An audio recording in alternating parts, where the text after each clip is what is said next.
Kehidupan manusia zaman logam 300 sampai 1200 sebelum Masehi lebih maju dan kompleks dibandingkan zaman sebelumnya.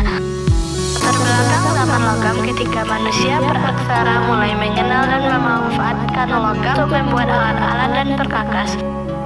Zona zaman dibagi menjadi 3 periode: zaman tembaga, zaman perunggu, dan zaman besi.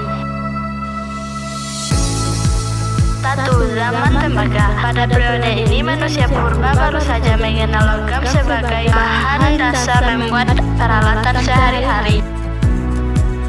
Negara yang mengalami zaman tembaga yaitu Malaysia, Thailand, Kamboja, dan Vietnam. 2. Zaman perunggu. Pada zaman perunggu manusia purba mampu mencampurkan tembaga dan tambah dengan membandingkan 3:10 untuk menghasilkan logam yang lebih kuat dan keras. Hasil kebudayaan zaman perunggu antara lain Tara, kapak corong, arca perunggu, bejana perunggu, serta pehian. Zaman besi merupakan periode di mana manusia telah mampu membuat peralatan dari besi dengan cara melebur dari bijinya kemudian dituang ke dalam cetakan untuk membuat alat-alat yang diinginkan.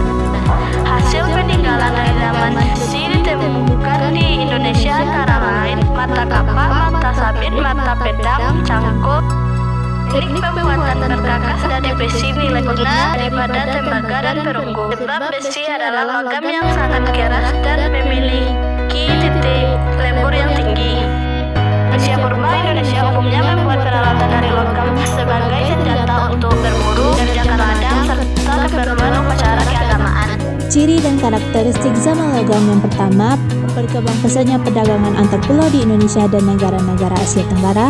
Yang kedua, semakin majunya sistem pertanian dalam kehidupan masyarakat.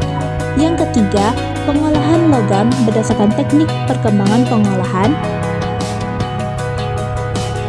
Yang keempat adalah adanya pembagian tugas dalam masyarakat berdasarkan keahlian yang mereka miliki.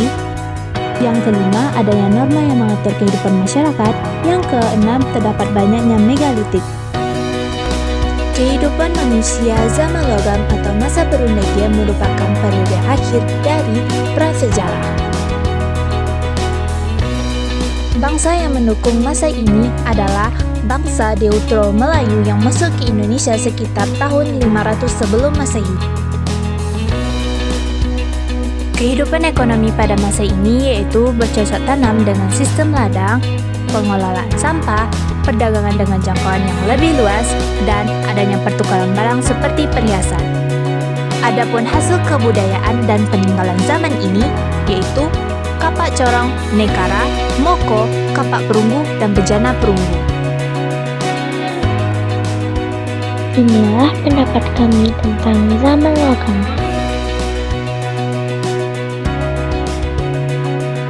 Yang pertama, zaman perundingan.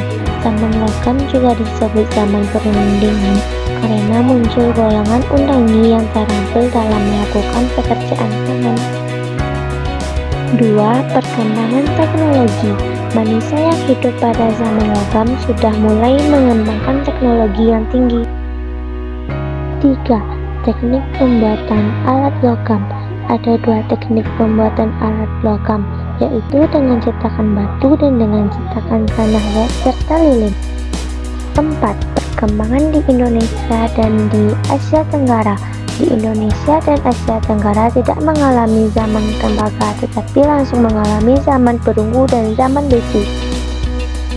5. Peninggalan zaman logam. Banyak peninggalan-peninggalan dari masa ini yang menggunakan bahan dasar logam, seperti cincin, anting-anting, kapak corong, kalung, gelang, dan neraka. Sekian video dari kami.